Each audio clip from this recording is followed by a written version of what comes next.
our Q&A with the college counselor event. With us we have Julie Hayne from Washtenaw Community College and Alexander Linden from Eastern Michigan University.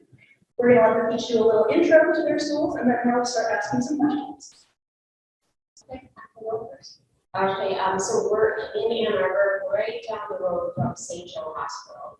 So it's easy to get off the highway into Washtenaw. We have a lot of transfer agreements with Eastern, so that's a good partnership we have with them. Basically, we have over 140 different degrees, certificates, and then we have hundreds of transfer agreements. We're the biggest transfer school to University of Michigan Ann Arbor, so many of our students do that. 70% of our students are transfer students, so that's huge with, being in Ann Arbor. Most people want to get, start bachelor's. But yeah, there's so many programs, amazing programs we have, and then we also have the nation's largest educational welding facility, one of the best programs in the world. And so currently we have students from over 100 different countries attending Washtenaw currently. So we're not the average community college. Most community colleges don't have that cold from other countries. So to give you an idea, that's kind of what we're about. We're I was just reading this. We are the second best community college in Michigan and the first online college in Michigan. And we're one of the top 20 best community colleges in the United States. So it's not like some people get community college and they're like, we're not for subpar education, but it's really not. And many of our instructors moonlight, they're at Washtenaw, they're instructors at U of M and Madonna universities. So, and all of our professors have worked in the field, they are teaching in school. So I know a lot of teachers know that, I can teach that subject. They don't really know the knowledge of the subject. And so we won't let anyone be an instructor teach their school without them. So that's kind of probably one of the reasons why. So whenever you guys are ready, you can ask us questions. So hi everybody, my name is Alex Landon. I'm the director of admissions at Eastern Michigan University, and we are actually right down the road from Washtenaw. So we do have a lot of partnership agreements that we work with, not only Washtenaw, but many of the local area community colleges as well. If you don't know a lot about Eastern, a brief history lesson for you. Eastern was founded way back in 1849. When we were originally founded, we were actually founded as what's called a normal college. That means we were a school that we only educate educators. Obviously, we've grown quite a bit since then. From a one-room schoolhouse that will be on our south side of our campus to we now educate a little more than 15,000 students, and we take up about 800 acres worth of campus.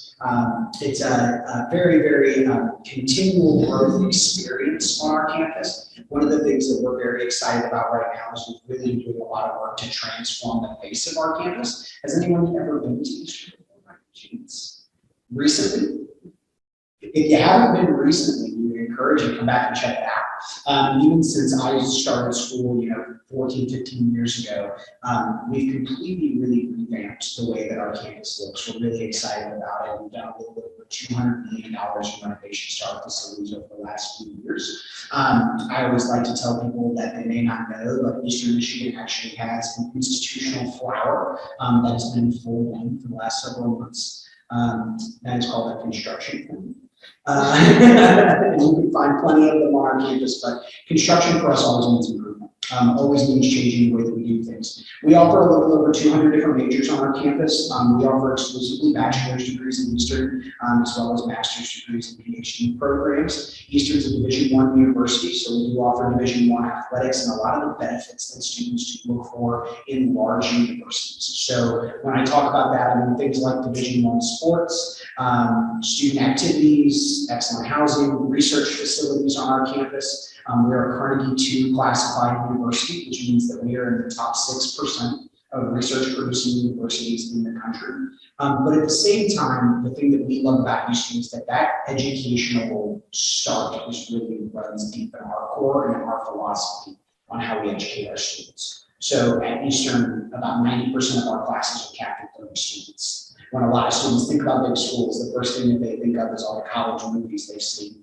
in these big giant 300-person lecture halls. And that's just not the experience that we're trying to give our students. So you really do get a little bit of the best of both worlds on our campus at Eastern, a little bit of small school, a little bit of school.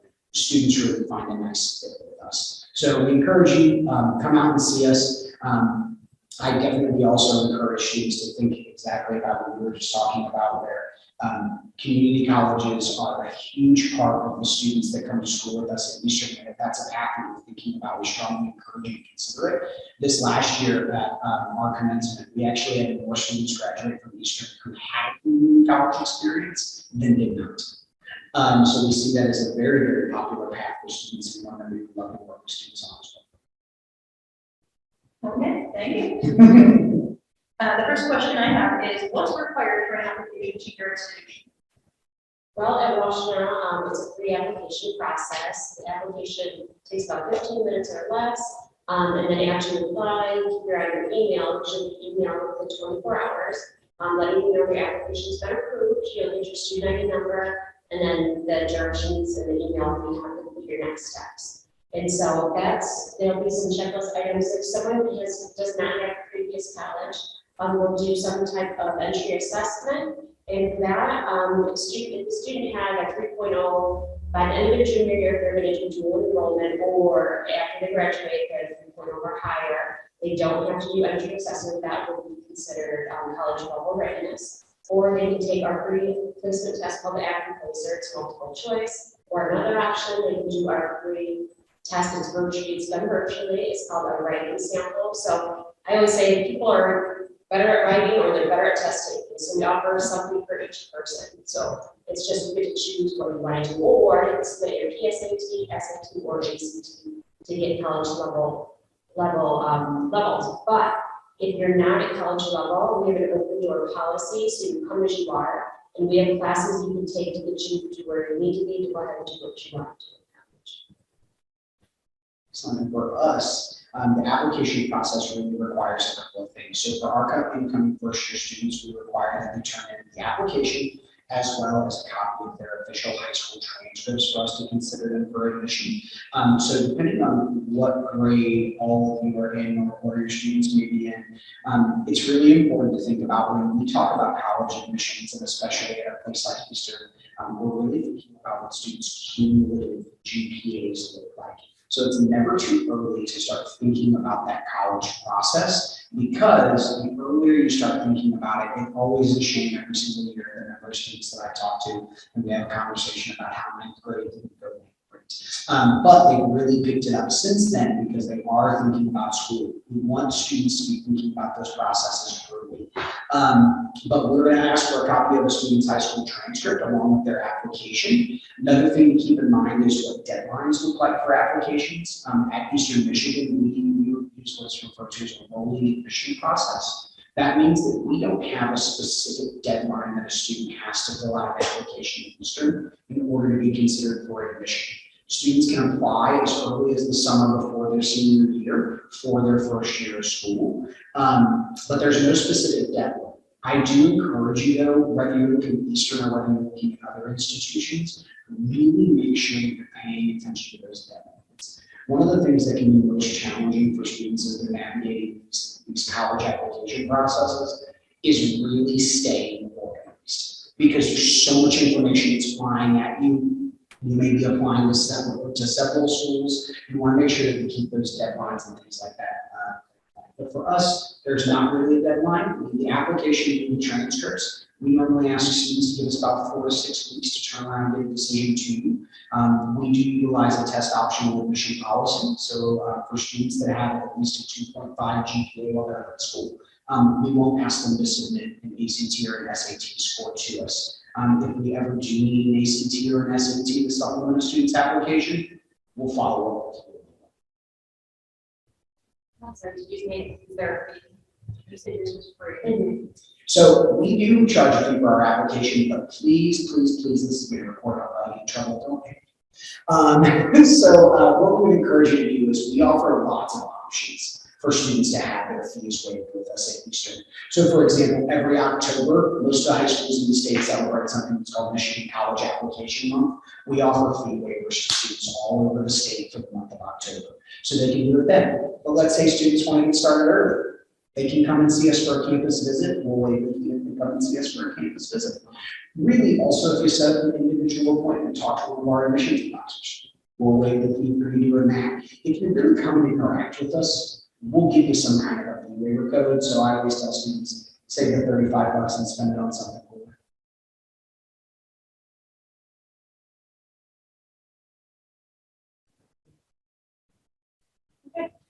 What's changed in the post-COVID era, so this is sort of both with regards to the application process and like moving in and taking classes?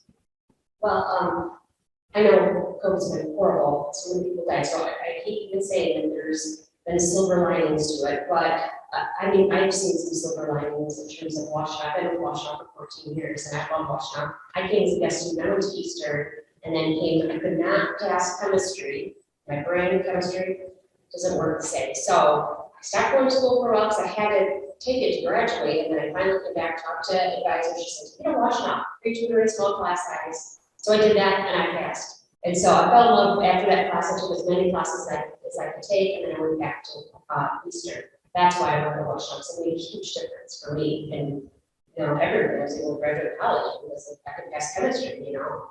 And so, so with COVID now, some of the good things is for people who have transportation issues, or if they are just, they might have some mobility issues or whatever the issues are, we have classes that we call virtual. So like my class meets every Monday, Wednesday from 12 to 2. We have traditional classes that you come to campus to do, but with virtual now, you can be wherever you are. You just log on Zoom with the professor and all of your classmates. That's been huge for people, especially people who might have some anxiety issues, or, you know, there's a lot of things. Virtual classrooms help a lot of people from a lot of different like aspects. So I think that's huge. I'm really happy about that we can with that virtual classroom. A lot of students who couldn't take classes before are able to now, so that's huge. What other?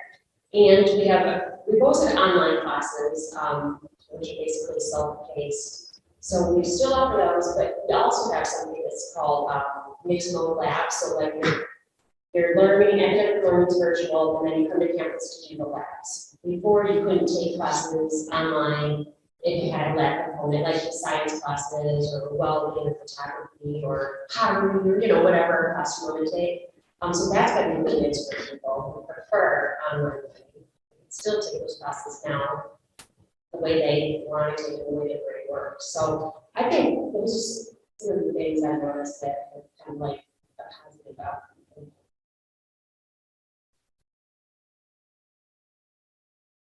Yes, sir. I just had a question about when you say the virtual, the entire time, or you're sick, then you have the options to still be in class basically. Absolutely, yeah. I mean, the normal things that would keep you out, they don't really play a part anymore, you know. Absolutely. Awesome. Yeah, and I think I would agree. As horrible as COVID is, we learned a lot about what we have the ability to do in higher education. We used to do things kind of the same way we were doing 50 years ago. And we're learning a lot, we're growing a lot, I think, in higher education. And one of the areas that we've really seen it, and this is at Eastern, but also at a lot of institutions across the country, is changes in admissions processes. Probably the biggest one was that in 2021, 2020, we were working with students that were unable to take ACT and SATs. And what happened was a lot of institutions made moves to do test optional admission processes. For those of you who are unfamiliar with what a test optional admission process is, there are several different ways that institutions will do this. But essentially, a lot of schools moved to a place where they were not going to require that you give us the ACT or the SAT in order for us to consider you for admission. Most of the schools in the state of Michigan, at least most of the four-year publics, are maintaining test optional admission policies even now. But they came because they were necessary. But now they're staying because we're seeing they are having a positive impact on our ability to see successful students matriculating to colleges across the state. So that's been a massive change. Now for us, we still encourage students to take the ACT and SAT. It can still be a great placement assessor. There are still many institutions that require ACTs and SATs, so please work hard on them, make sure that you take them seriously. But at the same time, for a lot of schools and for a lot of students, test optional admission policies have really given a lot of opportunity that used to not be available to students. So that's been a massive change that we've seen through the pandemic. And then as far as how life has changed for our students, we've been very excited this fall because we're seeing a little bit of a return to normalcy, as I'm sure you all are seeing in your high schools as well. It's been more and more difficult, but this year it's really been great to see our students back. We know our students want to be in the classrooms with us. We know that they want to be there. However, we have been able to kind of mold ourselves to provide more flexibility for our students. So we had an increase, not so much in the number of online full classes that we're offering, but in what we would refer to as hybrid or high flex environments. So classes where the class meets twice a week, but they're going to be in person once, they're going to be online. So there's a little bit more flexibility for our students in what they're able to do, but we're still offering about 70% of our classes in those full in-person formats because that's what our students have communicated to us that they want. So we've been working a lot on that. I believe the other thing that's been really great for our students has really come in the student services area. So things like academic advising, career services, the things that our students really want to utilize, we found that we can do so much of it in virtual environments. So let's say you have an appointment with an academic advisor that's at 6 o'clock, but your class is in 2, and maybe you're commuting from here in Chelsea. You don't want to drive all the way back to see your academic advisor. So what can we do now? We now know that we can see you virtually. Another place that's happening is in that more holistic student support. At Eastern, we offer something we call counseling and psychological services, which we essentially offer every one of our students 12 free counseling sessions every single year. We now do almost all of that virtually. And we're able to offer it on a 24/7 basis via telehealth and virtual counseling. So it's really given us this whole new flexibility and ability to get to our students, while still offering all of that in-person stuff that our students have really come to love.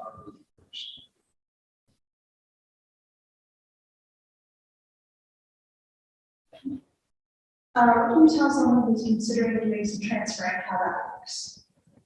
Basically, there's definitely different ways you can transfer, and I know people have gone to Eastern, got a degree, and then took their credits from Eastern, transferred them to Washtenaw, and got an associate's degree. So people use colleges in many different ways now. So there's a lot of transferring going on, and even between university to university. So your students might want to do that, but with Washtenaw, it's probably the same in other schools, but basically, if you know you want to transfer, the safest thing to do would be to transfer agreement. And that's if you know what you want to do, if you know what school you want to go to. But there's a really safe way because anyone who gets an associate's degree or a bachelor's degree, everyone has to do a year of general education classes. And that's what a lot of people come to Washtenaw to do because the general education classes, they're all the same no matter where you take them. You take them at Eastern, they're all the same, the content's the same, everything's the same. You take it at U of M, the content's the same, everything's the same. Washtenaw, same thing. The only difference for Gen Eds is the freshman pay in the classes. So that's the only difference. So what a lot of people do is they come to Washtenaw to do their Gen Eds and then they transfer to the school they want to. But if people know, like, I want to do this, or I know I want to do this and I want to go to this school, we do have larger transfer agreements. We have some transfer agreements with Eastern, they're called 3+1. 3 years at Washtenaw for a little over $2,000 a year. 1 year at Eastern, get your bachelor's degree from Eastern. So there's really, really smart ways people can transfer too. So that's just kind of how transfer agreements work. But we have 2+2 transfer agreements as well.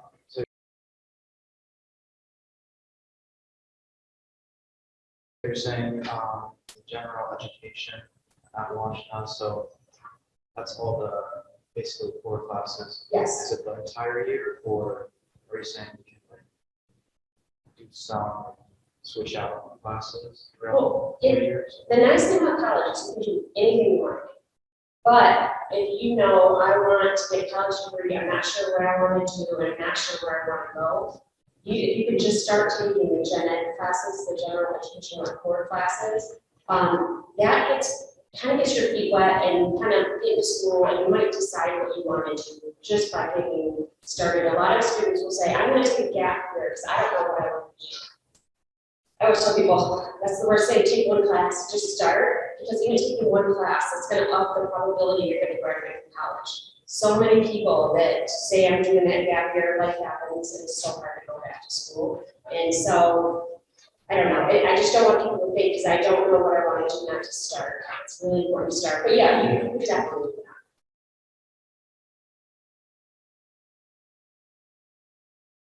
that. Okay, and then what you said about the transfer agreements. So it's basically like you're already applying to the school.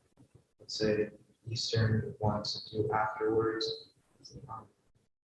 You're basically saying you're keeping up the like your transfer and stuff already. So right after, so you just like get accepted. Already accepted. I don't think that's the way it works. I mean, there's like agreements that you have to have certain, like, see or better, I believe, for the transfer agreements to work, but that's how it works, right? Yeah. Yeah. Yeah, and there's a lot of opportunities, as you were saying, to transfer. And we mentioned this earlier, but I really can't overemphasize it, that there are a lot of students that when they are thinking about their college paths and they think about community colleges, they don't give it the real thought that they should. Because what I tell students, and obviously, you know, from someone who works in admissions at Eastern, we would love for all of you to come straight and come to school with us. But we want everybody to make the best decision that's going to lead them and their family to a great education outcome. For some students, that's going to be pursuing a community college degree. And for some other students that we work with, it's because they might not quite be ready for the admission standards in our classrooms yet that they need to have. And we'll ask them to take some of those entry level classes at the community college and then come and see us. But there are these partnerships that we have specifically to make that process easy for our students. Because we want to make sure that if you are working through a degree at the community college, that that's also setting you up for completion of your bachelor's degree. And we want that to be kind of what the focus of it is. The most popular one that if you think about the route of pursuing an associate's degree and transferring to finish your bachelor's degree that you'll hear about is what's called the Michigan Transfer Agreement. And the Michigan Transfer Agreement is actually an agreement where schools from all over the state of Michigan have gotten together and we have determined that if a student completes this set of classes, then they have finished their general education. And they can essentially do it at any community college all over the state of Michigan. And we will accept that as their general education once they transfer into us. So there's a program that just really focuses on the general education. In addition to that, some of the things that were being mentioned about, like the 3+1s and the 2+2s, those are going to be a little bit more program specific. So we may have a program that Washtenaw also offers. And we'll say, hey, go do the first 2 years, the first 3 years over at Washtenaw, get their degree. Then you're going to come and do 2 more or 1 more with us, and we're going to get you a bachelor's. And it all fits right together because we've planned it out to make it work. So we always encourage you to explore those transfer pathways as you're looking through. A lot of students often, I know, ask us, what's the best route for me? Should I start at the community college? Should I start at Eastern right away? I will always tell you, explore all of your options, especially when you are applying to schools. We'll say, hey, apply to Washtenaw and apply to Eastern. And then make a decision that works out best for you and your family. You know what your options are if you apply. If you decide not to apply to one option or the other, you have no idea what those options are going to look like. You know, for example, we do know that a lot of our students will pursue their initial credits at someplace like Washtenaw because there's a cost saving measure there because we know that our credits are more expensive than Washtenaw credits are. However, we sometimes talk to families where they'll apply to Eastern and they will get really good scholarships because it's a good student in their school. And then that financial conversation may become a little bit closer than families actually expect. So we always say, hey, do both. Make sure that you get your options on the table, weigh those things against each other, and then make the decision that works for you.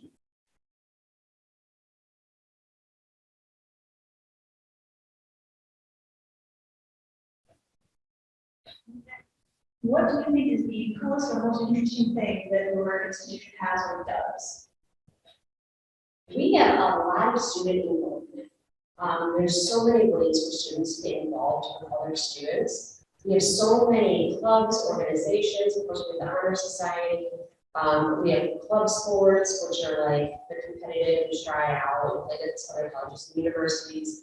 We have intramural, just for fun. We have drop-in, if we just have time.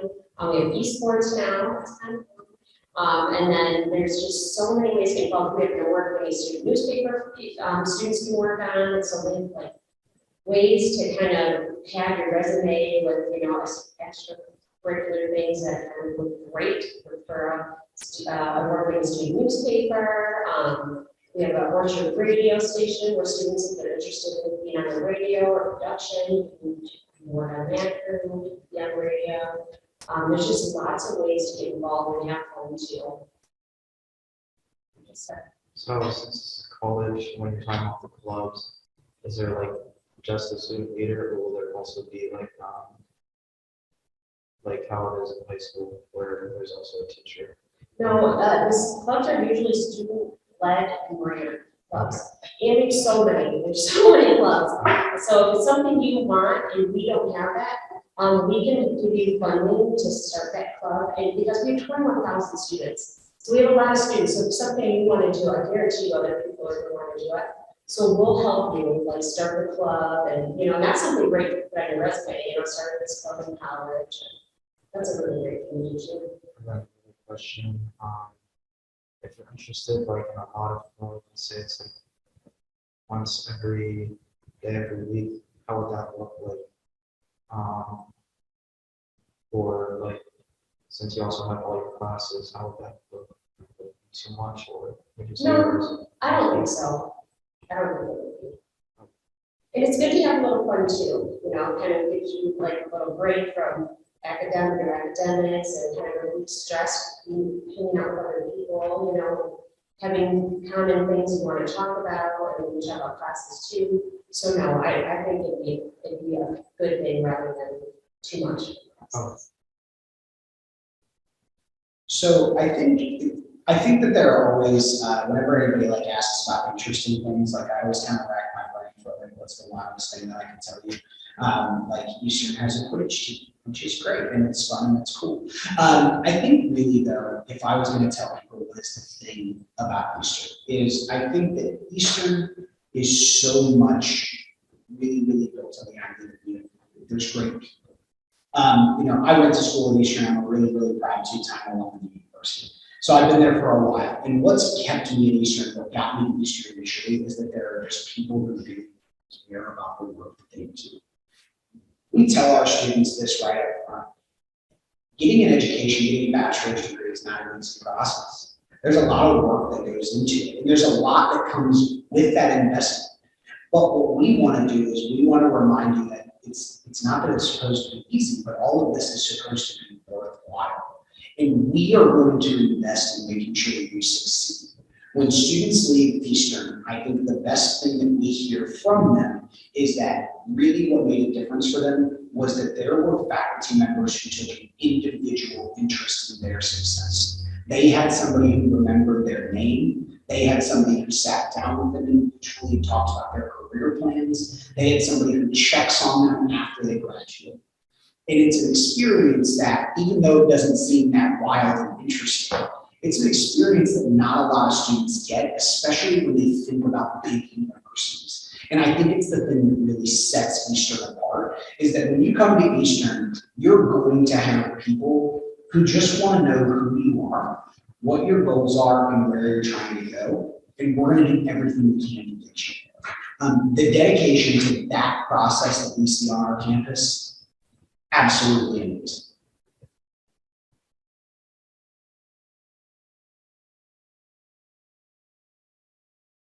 Okay, my last prepared question, and you guys might have covered this with other questions, but what is the one piece of advice you would give to a high school student who definitely wants to go to college or who is unsure they want to go? Great question. The advice I would say is try. And I know there's so many reasons to be scared about going to college and I can't do it, maybe I'm not smart enough.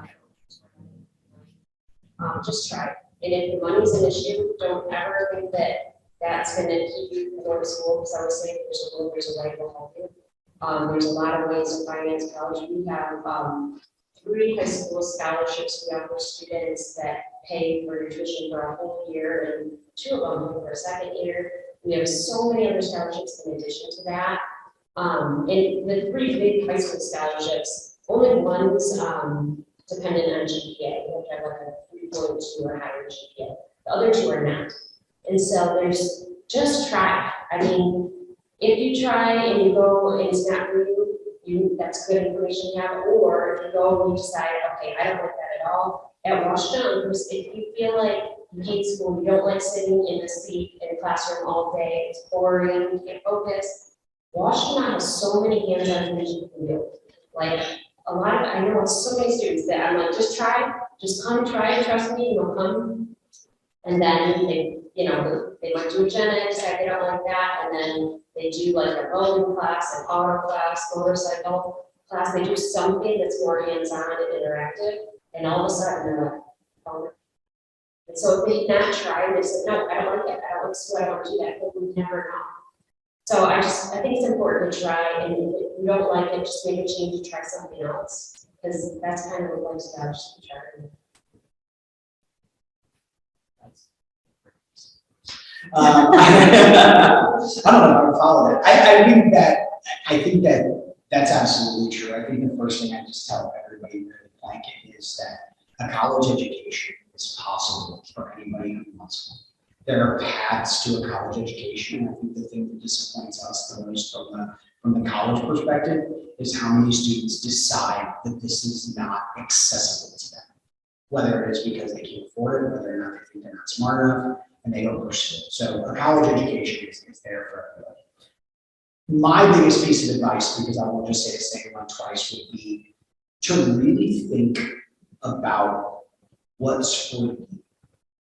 When you are college searching, there's so much stuff that we are going to throw at you. I know you mentioned earlier that you're a junior.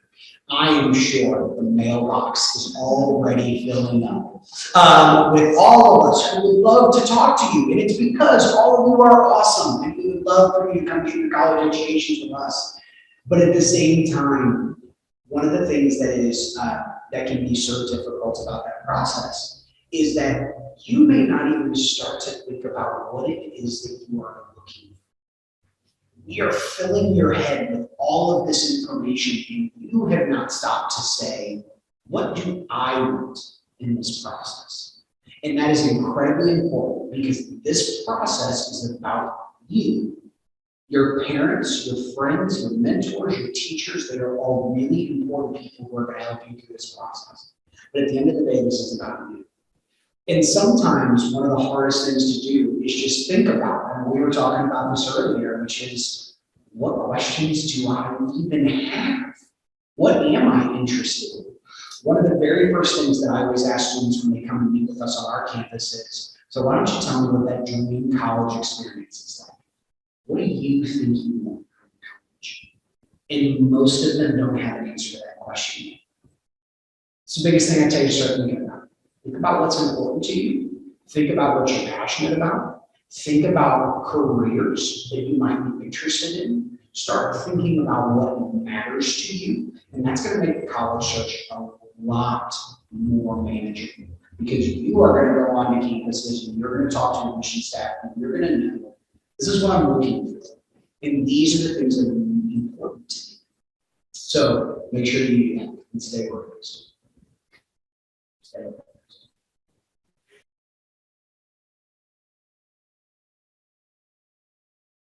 So that's the last of my prepared questions. You guys can ask any questions you have, and if you don't, just chat. Okay.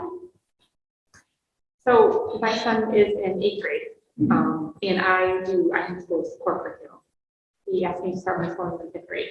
He goes to electives, orchestra, and rotational electives. And he's thriving, doing really, really well. He was emotionally and mentally not in a good place in 5th grade. So he is raving. So I guess my question is, I have told him he will be returning to high school.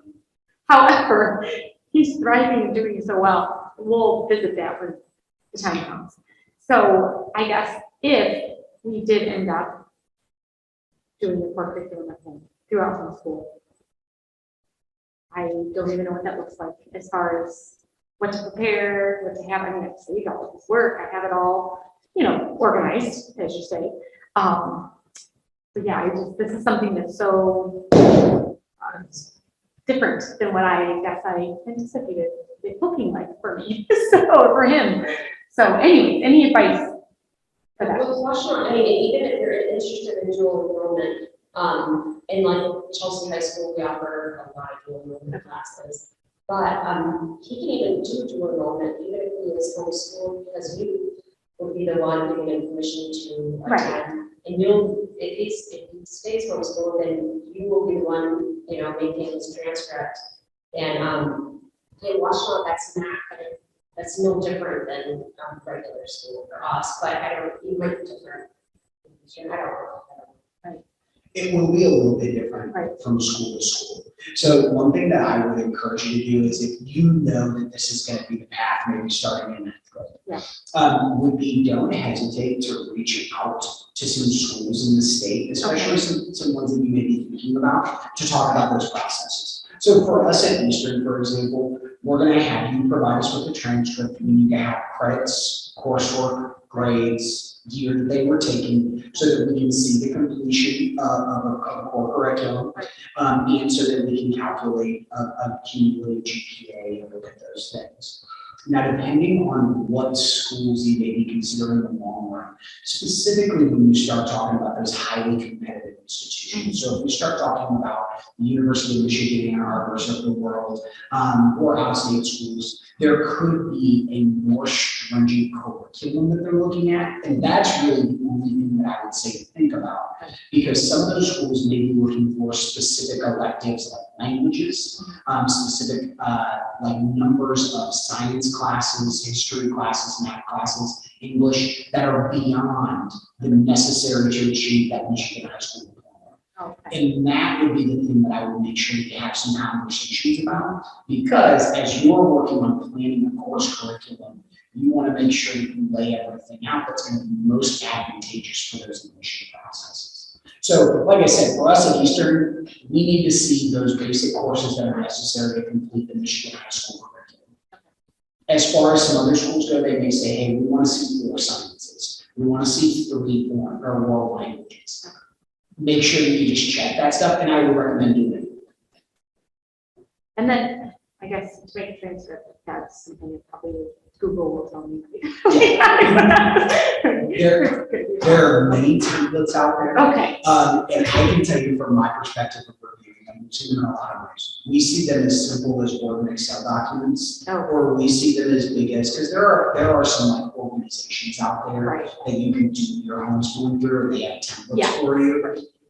We've seen them in a variety of ways. The biggest thing to remember with transcripts is pertinent information, number of credits, letter grade, coursework year. Those are really big.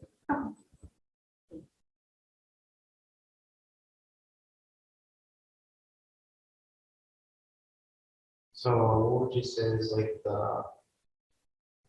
I guess disadvantages and advantages of taking, for example, 4 years of mostly community college versus like full college? So so it would be the advantage of disadvantage, you went right to Eastern full time or Washtenaw and transfer or full time, either one. What would you say? So, I'll let you answer, but nowadays, I don't see any disadvantage to either way. I mean, it's just what makes sense for you, what's gonna work best for your life, your cost of tuition, what you want to do personally. It's really, it's kind of just like a personal choice. And people will come see me and I'll talk to them about, Washtenaw, and they're like, I really want to go to university, that's serious. I'm like, yeah, oh, then that's what you want to do. And that's what people should do, what makes the most sense for them. I don't see any disadvantages to doing it any way you want to do it. So you can always make a change. If you do something and you decide, okay, no, I didn't like that, but like I said, try something new, and then you'll figure it out for sure. I think there are a lot of things to consider on that. I would agree. I don't know that there are inherent advantages and disadvantages. Like there are a couple that you can throw out there, but it really is going to depend person to person. And I think there are three big considerations. The first one is what program are you intending to study? Because there are some times where we will talk to students and we know that because of the intensity, rigor, or nature of a program that they may be with us in Eastern, that we do recommend that they start with us in Eastern. And the reason is we want to keep them on four-year graduation track, and sometimes that is advantageous. So that would be one, and we encourage you, talk to us about that. We will be honest with you about what that best path is. So program is something to keep in mind. The second thing is going to be finances. I mentioned earlier, I encourage students to explore both and really weigh out where is your best financial situation going to be and talk to your family about it. And then the last thing is going to be the experience that you are looking. Definitely, when we often talk to students, we'll talk about how important is that college experience, living in the residence halls, those kind of a thing that are available at big universities. So that is always a consideration to keep in mind as well. And I would say you're going to see some of those inherent disadvantages and advantages. I mean, if you start school at a community college, you're definitely going to see smaller classes. You're going to see lower cost. If you do it at a large institution, you're going to see the opposite of those two things, but you're going to see probably a lot more experiential learning, and you're going to see the benefits of a big university in terms of size, facilities, all that kind of good stuff, program breadth. So there are benefits to both, and I think it's just important to weigh out what's most important to you.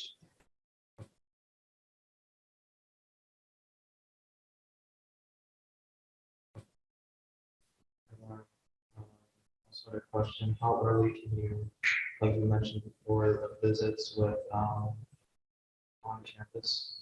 On most colleges, will just say how early you do it, or does it not matter? You can do it anytime. We have students whose parents bring them when they're in middle school, because they're already thinking about college, and they're like, want to get it going, figure it out. And then we have people who are coming like, you know what, I decided I'm going to go to school this semester. And then they do a campus tour. So I don't think there's any too early. I mean, if you're ready to start thinking about it, and I say the same thing, I'm like, go any school you're even considering, go to a campus tour, go see the campus, because by walking around, you're just going to get a feeling for the school. You can look around, see what kind of people you see if it's somewhere you feel comfortable going. It's so important to do that. So any college you're thinking about going to, definitely take the time and visit the school, the campus tour. When are you thinking of starting college?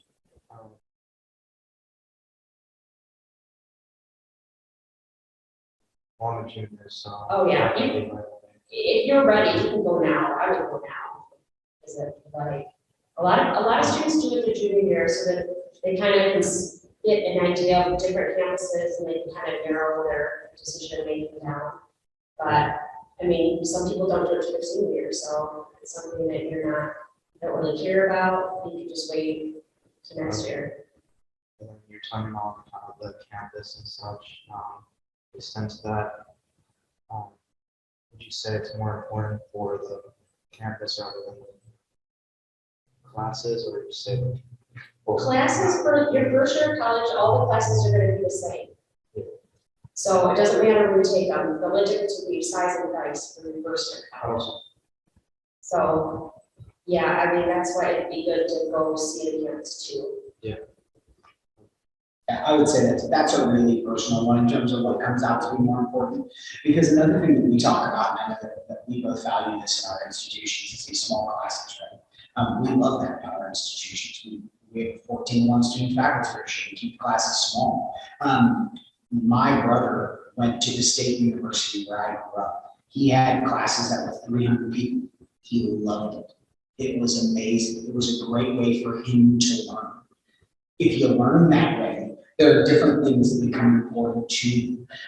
We also have some students that come on campus, and the thing that they really fall in love with is the campus itself.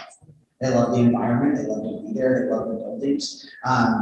You know, I have a friend of mine that if you ask them to this day why they decided to go to school in Eastern Michigan, they would tell you because they have pretty trees. So I think it really depends on what becomes important to you in the long run. So you'll weigh those things out and what really matters to you.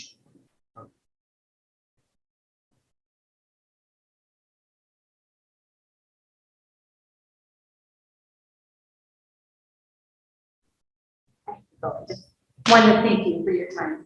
You're welcome, nice to meet you. Yeah, it's nice to meet you too. This is a great opportunity, you know, just to make sense, right? So I also brought some promotional materials across the back, so Oh, feel free to grab some of that. okay, thank you so much. And the table on the right, that's the Washtenaw one, the QR code, if you scan that with your phone, put information in, and then we'll put you guys information and invite you to events when we have things. Thank you. We touched upon dual enrollment. Yes. Right, so we know that in high school, they can start taking some classes, and how does that how does that transfer through, or how do we know about that? Well, the high school tells the students, like, for sure it tells the high school, because we have classes we offer on their campus, and we have them across the street. It's Chelsea students that come to Washtenaw to take classes. So the school usually notifies students about that. But that's an option, so if you wanted to do enrollment in the next semester, well, you guys are trimesters. Yeah, so you could definitely do enrollment, we will allow that, for sure. And do you take like your core classes then? So if she could start taking our core classes like her senior year, and basically have her freshman year done by the time she's ready to go. If you want to get more classes done, I recommend starting this year. How about when you take AP tests?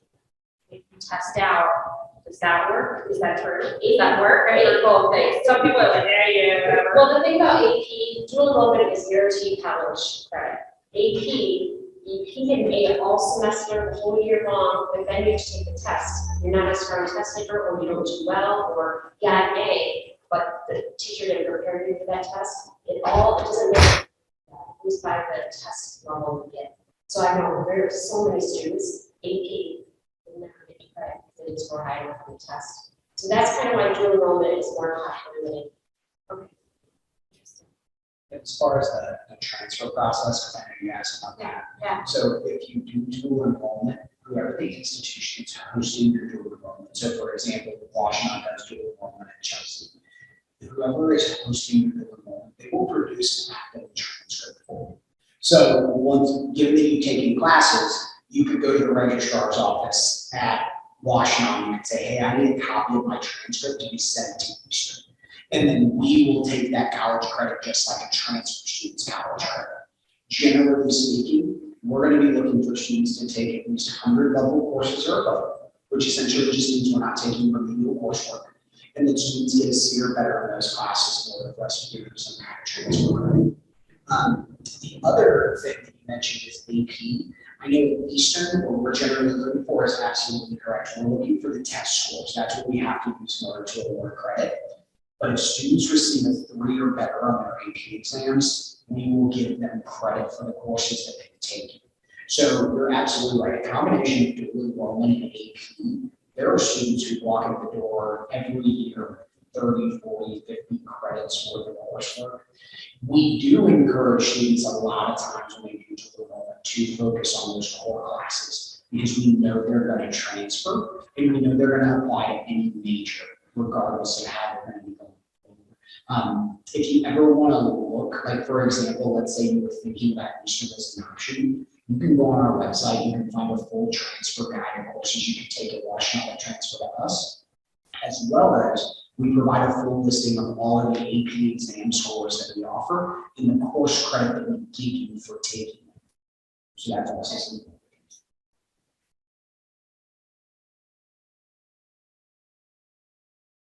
So by value, so you're saying, so like if you got a free, you might not get the full value, you still may have to pay or just take part? No, so, Or if you get a 5, does that just count as like you're done?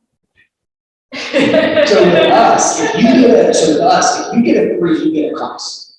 Okay, If you get a 3, you get a class. okay, And as long as, I think there are 2 AP exams that we are all credit for, but I'm just gonna guess.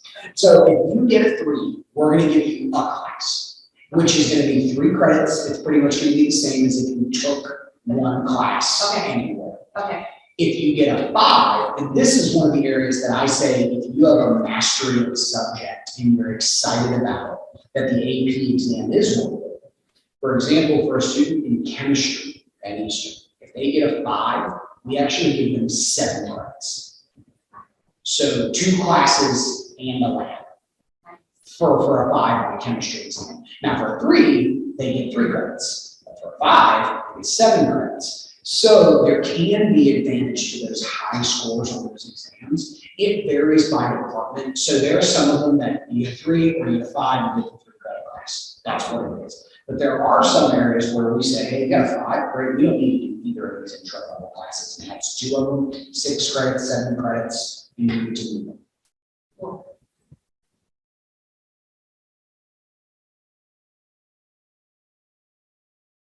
And I was gonna ask, what's ACT, because I've never heard of it. And ACT used to be the standard that students took, now it's SAT, but especially if you want to go out of state, and certain universities require both to take both. But if you're staying in Michigan, SAT, you only need to take that.